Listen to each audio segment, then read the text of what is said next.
هدفين. بغيت نسولك استاذ عطراوي، كيفاش كتفسر هذا الحقد ديال بعض، وكنأكد بعض المسؤولين الجزائريين، الحقد او الغيره اللي عندهم على المغرب؟ منين جاي هذا الحقد هذا؟ هما حاسدين المغرب على تاريخه، حاسدينه على الاستقرار اللي كيعيشوا.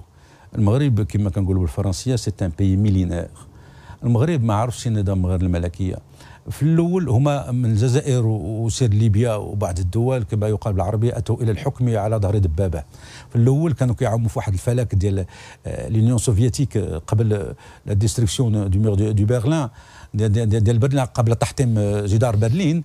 كانوا كيطوفوا ذاك دوامه ديال حلف وارسو الى غير ذلك، وكانوا كيشوفوا ذاك المغرب بحال اون تاش خصهم يبدلوه، خصهم حتى هما مثلا شي نظام يكون كيشبه لهم، ديكتاتوري اللي غادي يقمع الشعب وغادي هذاك الشيء اللي يمكن ساندوا جوج ديال الانقلابات عسكريه ضد الملكيه في المغرب. كانوا ديال 71 وديال 71 و 72 واحد ديال الصخير 71 والعمليه ديال الطائره ديال 72. فعلا كانوا وراءها كيحاولوا مثلا يشحنوا بعض الضباط للانقلابات باش يتسووا في ارائهم. والقذافي كان كيستعرف بها علنيا، كيقول كان ساند الانقلابيين وكان ساند البوليزاريو. فعلا الجزائر يعني الجيش الجزائري ما نتكلموش عليه، هذه كانت باينه. ويعني والقذافي حتى هو كان كيقول لك انا كنساند الانقلابيين وبوليزاريو، يعني كانت هجمه منظمه ضد المغرب. وعرفوا بان المغرب الا استكمل مثلا الوحده الترابيه ديال الجنوب غادي يرجع يتحاسب شويه مع الجزائر على الحدود الشرقيه، باقي ما تصفاش ذاك الملف. هما عارفين بان الجزائر قبل الاستعمار الفرنسي راه ما عمرها كانت دوله كدوله. الجزائر كانت الامبراطوريه العثمانيه وصل حتى الحدود المغربيه. الحمد لله حنا ما عرفناش الاستعمار العثماني. مور داك الشيء جات الاستعمار الفرنسي 136 سنه. الاستعمار الفرنسي راه اكثر من الاستعمار الاسباني حنا عندنا في الجنوب. الجزائر ما دوله كدوله ما خلقاتش حتى من بعد 60 تم قبضت الاستقلال ديالها. المغرب ديك الساعه فاش خدا الاستقلال ديالو في 56 كان عارف بان الاستعمار الفرنسي اللي مستعمر المغرب وتونس والجزائر خدا الى غراتي من التيريتوار ماروكان. كانوا قالوا بان ننتظروا حتى اخواننا يقبضوا. هذا هو اللي بغيت نقول لك، يعني في هذيك الوقيته فرنسا يعني قبل ما تعطي الاستقلال للجزائر جاوا يتكلموا مع محمد الخامس الله يرحمه هذيك الوقيته، قالوا له اجي نتفاهموا نسطروا الحداده يعني من الشمال حتى للجنوب. نعم.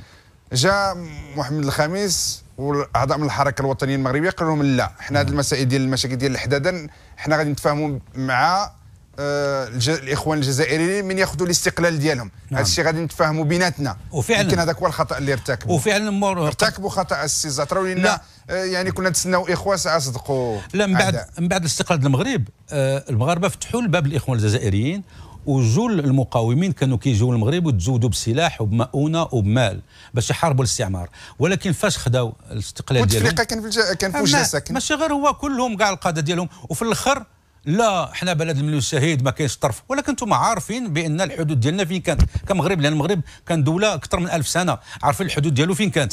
ولكن هذا هو العداء، عرفوا بان المغرب في صفا الملف ديال الصحراء غيحاسبهم. كانت ديك المناوشات ديال 63 بما يسمى حرب الرمال امام الحدود الشرقيه مع الجزائر، وعرفوا بان خص المغرب ما يشوفش راحه. وبغاو مثلا ذاك الولوج للمحيط الاطلسي بغاو يقزموه، ولكن المغرب يقسموه يعني الشمال مع الجنوب يقزموه. بغا يردوه مثلا كقزم في المنطقه. انت فهمتنا واحد النقطه مهمه، قلت هذا الشيء يعني جاي من هذيك يعني الاطار ديال الحرب البارده اللي كانت بين الاتحاد السوفيتي والمعسكر الغربي في الولايات المتحده الامريكيه. وهما يعني ليبيا والجزائر كانوا في المعسكر الاشتراكي، يعني كانوا كيشوفوا المغرب يعني بحال اون تاج خصهم ولكن حنا يمكن عندنا امل، لاننا كنتلاقى مع بعض الشباب الجزائري، بعض السياسيين الشباب الجزائري اللي ما بقاوش يفكروا بهذا المنطق ديال الخمسينات والستينات ديال العسكر، اللي باغيين يشوفوا بلادهم حتى هي تقدم وتطور ويستافدوا من الثروات ديال البترول اللي ما عرفت فين كتمشي.